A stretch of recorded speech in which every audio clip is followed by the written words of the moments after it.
Salut à tous, CryptoCodeCraft. Alors ce soir, parce que pour moi c'est le soir, on continue les bases de l'HTML et du CSS. Partie 6. Allez, c'est parti. Ok, alors petite présentation du projet, comme d'hab. Donc la dernière fois on s'était arrêté, je vous le rappelle, sur ce rendu là. Donc là aujourd'hui, vous allez voir ce qui va changer.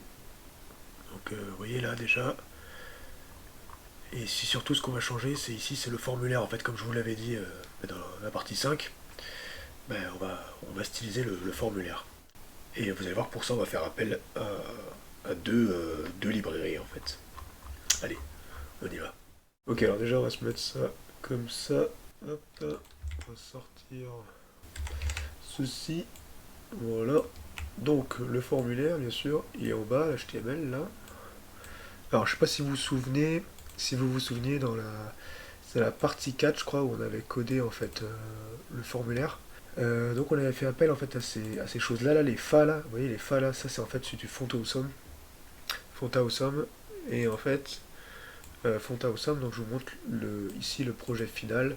En fait je vous le mets en grand, hop, donc ça s'appelle avec des, donc soit de cette manière là, c'est des librairies en fait. Donc vous allez voir, je vais vous montrer, on va aller les chercher sur internet.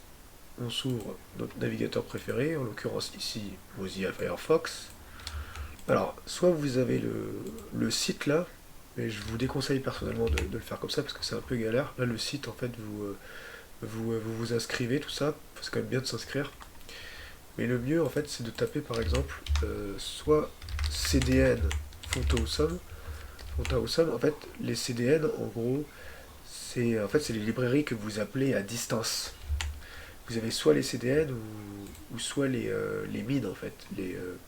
Vous avez soit le fichier en minimal, en fait, en mins, comme ça. Enfin, là en l'occurrence, en fait, excusez-moi, je vous dis des bêtises, parce qu'en fait, en CDN, là, il est toujours comme ça en min.css. Mais en fait, vous pouvez appeler une librairie, soit vous pouvez l'appeler comme ça en CDN, c'est-à-dire à distance, ou soit en fait, vous pouvez directement l'inclure dans votre projet.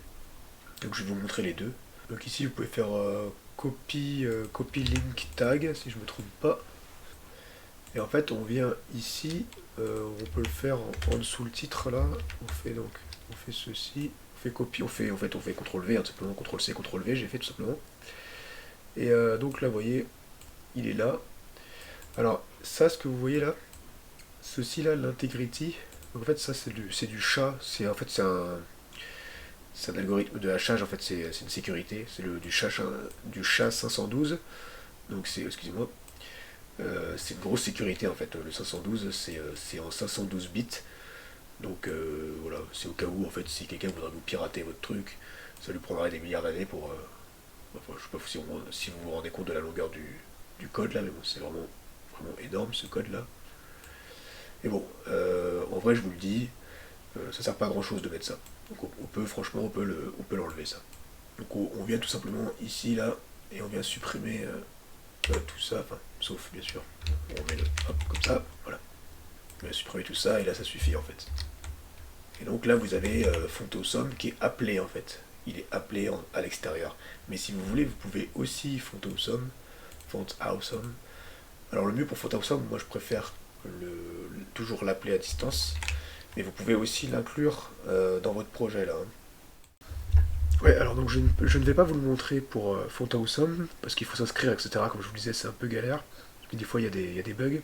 Mais par contre je vais vous le montrer donc je vais vous montrer pour Bootstrap, donc je vais vous montrer comment tout simplement le CDN Bootstrap, mais également comment intégrer Bootstrap. Et au passage, CDN, ça veut dire en fait Content Delivery Network, d'accord. Donc là, je vais vous montrer les deux manières pour Bootstrap, pour que vous sachiez quand même comment intégrer, enfin même les trois manières, on va dire. Enfin, bon, vous allez voir.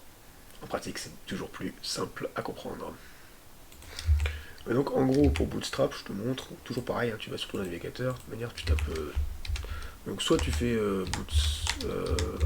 Bootstrap CDN, official CDN of Bootstrap and Font donc plus tu as les deux là.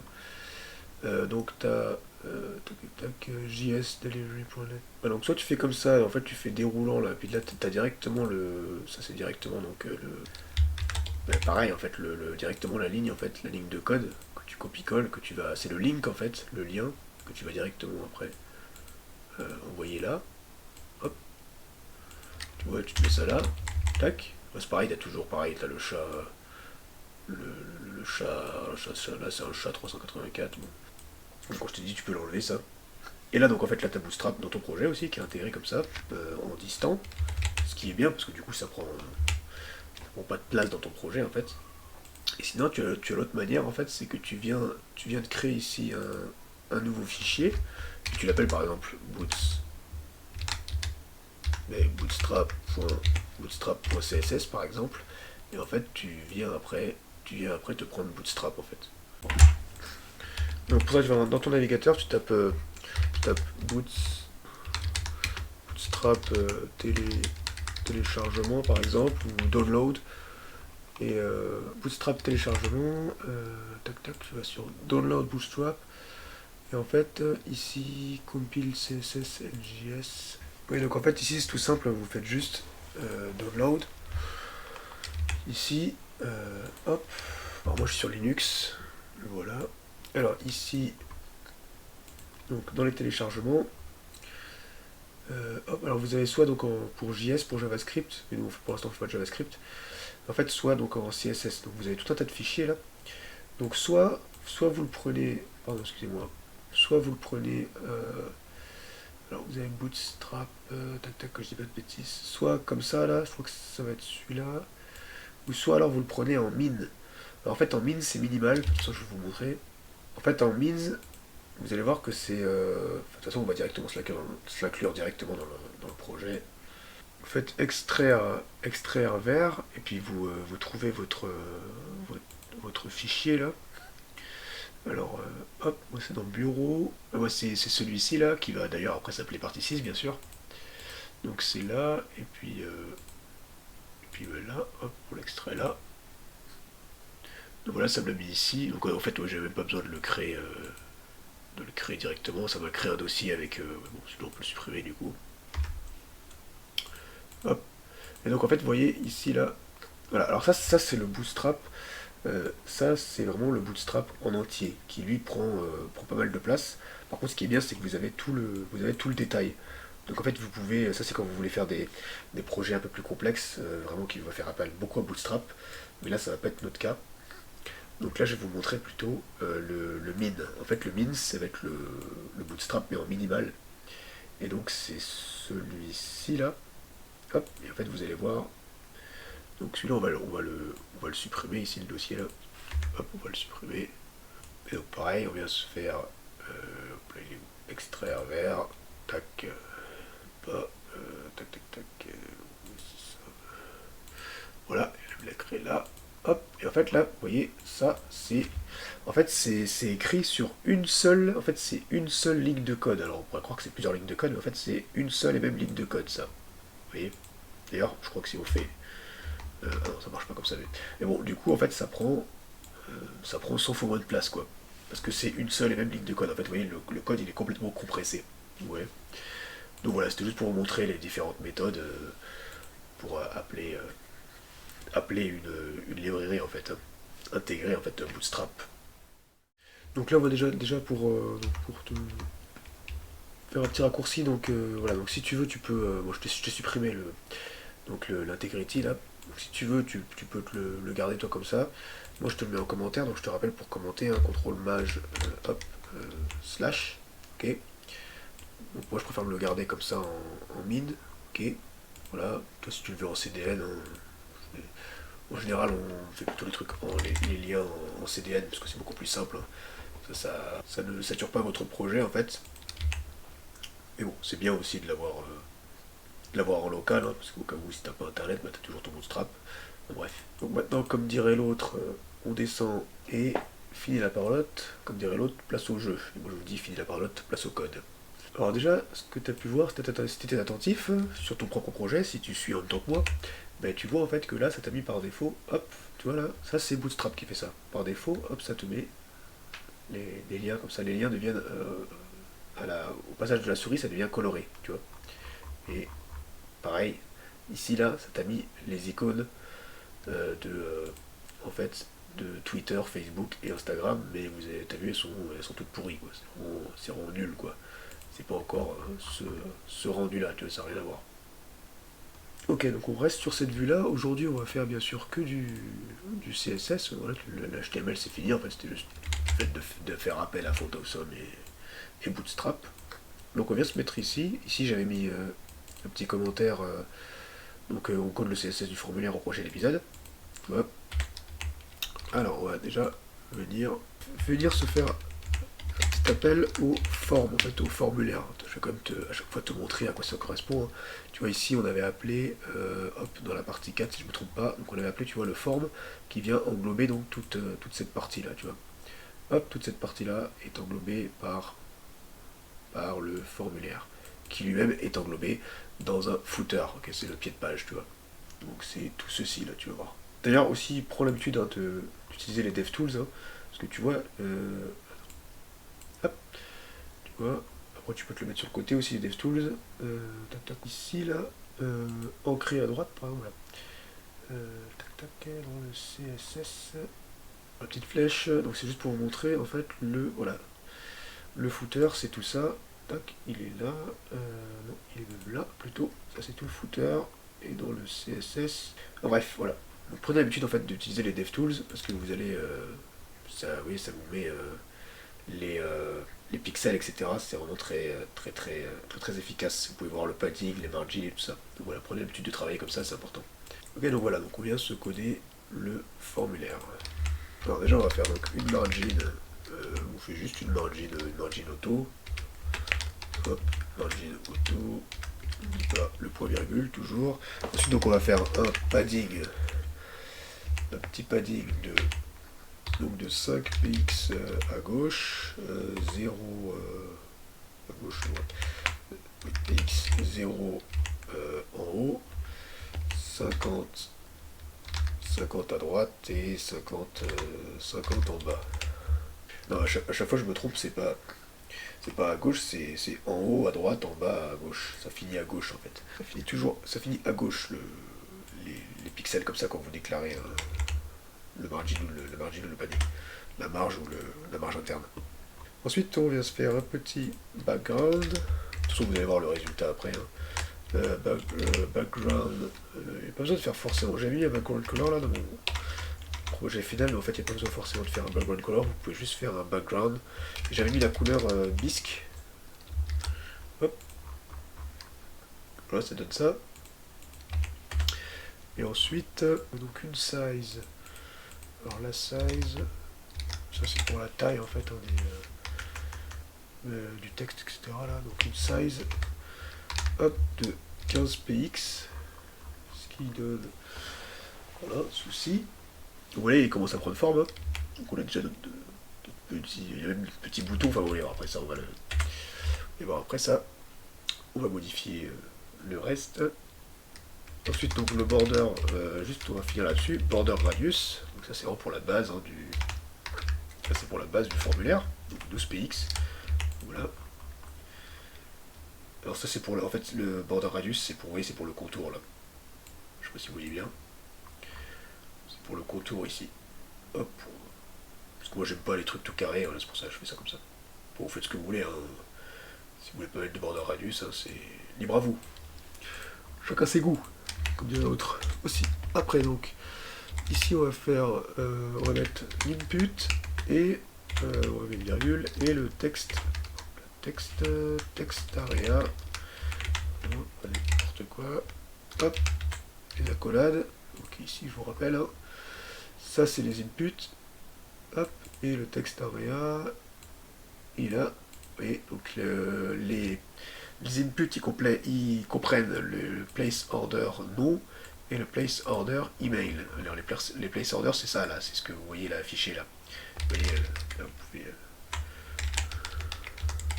Voilà. C'est ce qui est écrit en transparence là.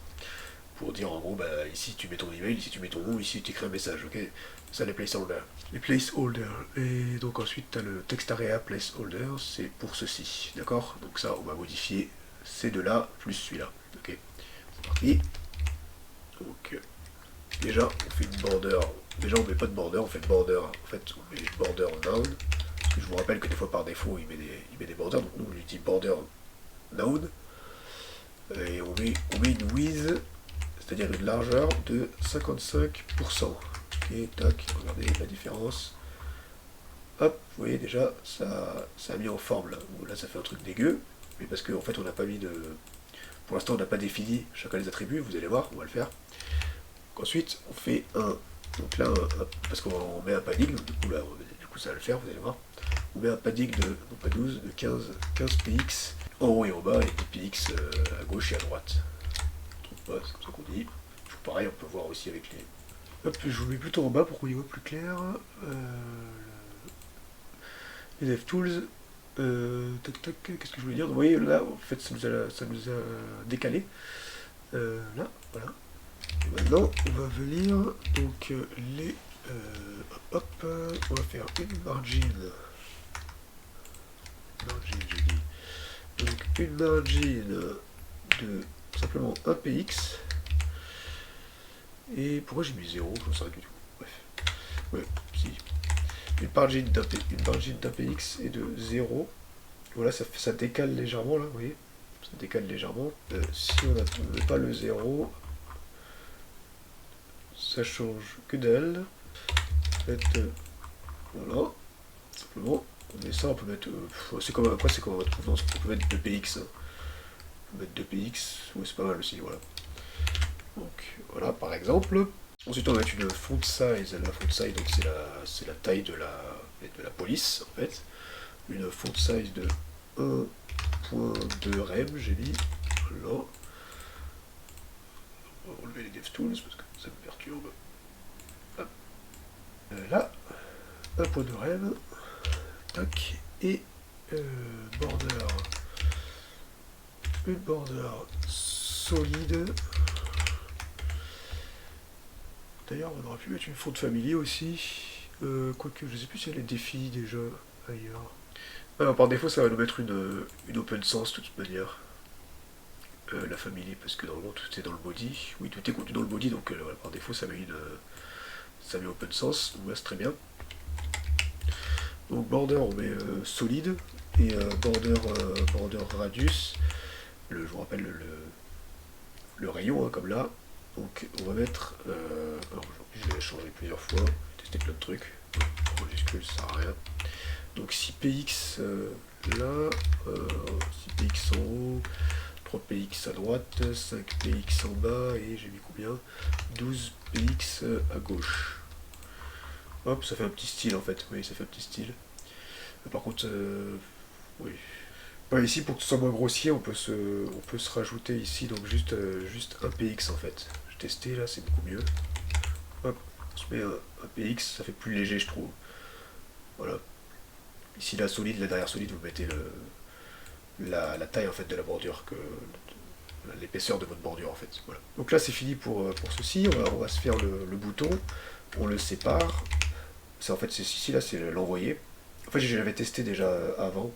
Parce qu'en fait, au départ, je l'avais contenu là-dedans, et ça fait pas très joli en fait, parce que il prend pas exactement la même taille. Je préfère le séparer, c'est plus, on peut mieux le toucher, comme ça vous pouvez le modifier à votre convenance, c'est beaucoup plus propre. Donc, je le sépare. Ouais, en fait, vous copiez tout simplement, vous copiez-collez tout ça, et vous mettez à la place là. Tac.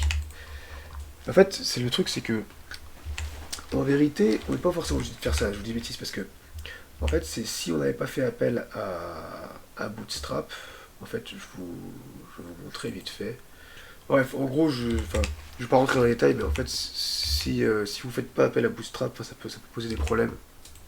Sur celui-là, ben là, non, c'est pareil, on voit pas la différence, mais bon, en gros, quand vous mettiez le bouton ici, directement inclus, avec l'input et le text area, si vous ne faites pas appel en fait à Bootstrap, vous allez avoir un décalage ici. Voilà. Mais bon, avec Bootstrap, vous pouvez ici, vous pouvez l'inclure là directement.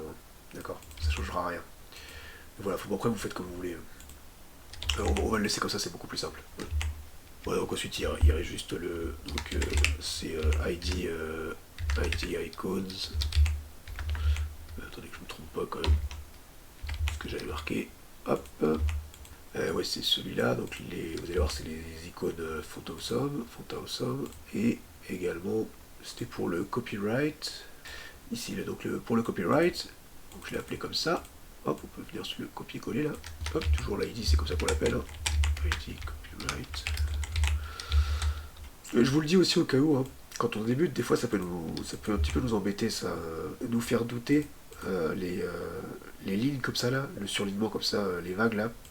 Mais c'est parce que vous n'avez pas encore déclaré, vous n'avez pas encore commencé à coder en fait dans vos accolades, donc forcément il vous dit qu'il y a une erreur, c'est normal. C'est juste un petit rappel. Hein. Ici on va faire un display. Ok, display, on fait flex. Hop là. Voilà, et on va se faire un. Donc un margin top, la margin en haut, le toit de 10 px et de 15 px. D'ailleurs on va se la faire un peu plus grosse, j'ai testé 50, on va se la faire un poil plus grosse parce que sinon ça change rien en fait, c'est un peu débile. Excusez-moi, je suis fatigué, c'est normal, c'est une top, donc forcément il n'y a pas besoin de mettre, vous pouvez mettre qu'un seul attribut, donc voilà, vous pouvez faire comme ça, par exemple 15 px c'est très bien. Voilà, et ensuite donc on va venir se mettre pour les fa, donc les fa c'était prévu dans une classe, donc voilà, je les ai mis dans des classes simplement. Alors je vous rappelle la différence entre, ça c'est juste un petit rappel, la différence entre les ID, les identifiants et les classes, en fait c'est que les ID, ils peuvent être appelés qu'une seule fois par le même nom, d'accord? Alors que les classes, vous pouvez toucher en fait plusieurs éléments dans la classe en fait. Vous pouvez appeler plusieurs éléments avec l'attribut classe. Donc, vous voyez, c'est pour ça que par exemple les ID, on va les utiliser pour les icônes, pour les logos, pour ce genre de choses. Vous voyez? Oui, mais c'est pour un seul élément, alors que pour les classes, c'est une classe d'éléments, d'accord? Et donc en CSS, hein, l'ID c'est avec le dièse et la classe c'est avec un point. Donc c'est la classe tout simplement, c'est la classe fa. Okay. Pourquoi? Parce que ici, commence en fait, c'est ça qui est bien en fait avec Photosum, c'est que vous mettez fa ici et vous mettez un espace et en fait ça là, ça en fait c'est le nom de ce qui va aller vous chercher en fait ce que vous souhaitez. Twitter. En fait, si par exemple vous cherchez Modes font Facebook, qu'est-ce qu'il va vous le sortir? Voilà, il vous donne en fait ce qu'il faut écrire. Alors après ça dépend des différentes icônes ici. Vous voyez c'est Fab, Fa, Facebook. Bon c'est parce que ça change, des fois il y a des mises à jour, etc. Celle que je vous montre là, elle fonctionne très bien. Vous voyez, enfin, il y en a plusieurs, hein, par exemple ici là. Hop là il vous dit Fab, machin truc. Après ça dépend aussi des versions de Photosum, etc. Nous on va garder celle-là, ça fonctionne très bien. Ici donc on va juste se mettre un petit padding. En fait c'est padding inline start, c'est-à-dire en fait, qui démarre en fait à l'intérieur de la ligne. Pas trop comment expliquer. Bref, on pratique toujours pareil. Hop, ça se voit mieux. Ah oui, excusez-moi, je suis en train de me demander pourquoi ça fonctionnait pas. C'est parce qu'ici j'ai pas la même version en fait que dans mon projet exemple là que je me fais à l'avance à chaque fois. Moi en fait j'ai la version hop, c'est juste pour vous montrer. Ici en fait j'ai la version, c'est pour ça qu'il faut bien vérifier ça à chaque fois. J'ai la version 4.6 là, vous voyez, 4.6.2 de Photosum, alors que là on a téléchargé ensemble, on a pris ensemble le CDN de la version 6.1.1. C'est pour ça d'ailleurs que sur le site, vous avez vu, c'était Fab. En gros, on va pas se casser la tête. Dans la description, je vous mettrai en lien, en fait, dans la description, j'ai trouvé ce site là. Donc c'est Photosum 6.1.1. Mais moi, ça crée trop de problèmes là, donc je vais tout simplement vous mettre exactement en fait la même chose que dans mon projet final. C'est-à-dire, on va mettre plutôt la version 4. Ici, la 4.6.2. Beaucoup plus simple. Voilà, et là ici donc en HTML, c'est pour Twitter, c'est fa-twitter, vous voyez. Ici donc fa-Facebook, fa-Instagram. Et là vous voyez, là ça fonctionne bien. Voilà. Ça fonctionne bien comme ça. Là par contre maintenant on veut donner ce rendu quand même. Donc vous voyez, on veut changer comme les couleurs. Pour faire cela, il faut en fait comme ils sont contenus dans des. Excusez-moi si je vais vite, hein. En fait, comme elles sont contenues en fait dans des A, dans les balises de lien là, il faut aller toucher les A en fait pour changer la couleur, qui sont ici. Donc je vais les laisser en espèce de violet comme ça là. pas très joli. Donc, ce qu'on peut faire par exemple c'est mettre, soit en fait on peut carrément enlever cette ligne et puis mettre je sais pas moi de l'aqua, simplement aqua ou aquamarine, c'est pas mal. Hop, aquamarine, ça donne ça, c'est pas très joli là. D'ailleurs ça change plus de couleur, je sais pas comment ça se fait ça. Ah oui non excusez-moi, c'est parce que tout à l'heure pour la démonstration j'avais supprimé là ici dans le dossier j'avais supprimé mon bootstrap min. Excusez-moi, je vous ai mis juste pour vous le montrer, je vous ai décommenté le CDN là, voilà, donc là maintenant ça fonctionne. Donc vous voyez quand on passe là voilà, ici donc ça fait ça, mais bon aquamarine c'est pas génial. On va plutôt se mettre. Moi j'aime bien toujours pareil, hein, c'est les couleurs qui sont toujours en haut là. Donc on va se mettre plutôt une sorte de. Pour démarrer une sorte de bleu comme ça. Hop, par exemple ici. Hop, là. En fait ça fait juste un bleu un peu plus foncé. Voilà, c'est pas mal. Vous voyez, ça donne ce rendu là. Et donc voilà, c'est plutôt pas mal, donc ça donne ce rendu là. Et là également, donc j'ai essayé de changer la police, et franchement je comprends pas. Alors j'avais fait une petite erreur là, ici j'avais mis, en fait, la dernière fois j'avais mis deux points virgules là, donc du coup ça m'annulait cette ligne de code là. Mais ce que je comprends pas, c'est que je n'arrive pas à avoir ce rendu là. Donc dites-moi dans les commentaires hein, si vous savez comment faire, parce que moi je ne comprends pas. J'ai exactement le même code en fait que l'autre, que ce projet là, et c'est pas le même rendu, donc je comprends pas. Donc voilà, si vous avez une idée, hein, dites-moi dans les commentaires. C'est important de s'entraîner aussi, hein. Je ne connais pas tout, voilà, je n'ai pas encore tous les bons réflexes. En tout cas, voilà ce que ça donne. Je trouve que c'est plutôt pas mal. Puis c'est pas mal aussi en cursif comme ça. Vous voyez, le rendu est plutôt pas mal. Pour le fun, j'ai aussi changé l'image de fond. Donc voilà, cette vidéo est maintenant terminée. Si ça vous a plu, vous pouvez vous abonner, liker. Voilà, ça fait toujours plaisir. Et voilà, n'oubliez pas de mettre des commentaires dans la description, ça peut vraiment m'aider. Puis si vous avez des questions surtout, hein, n'hésitez pas à poser des questions. Et toujours pareil, vous pouvez toujours retrouver des liens très importants et utiles sous la description. Allez, ciao, à plus, portez-vous bien, Dieu vous bénisse.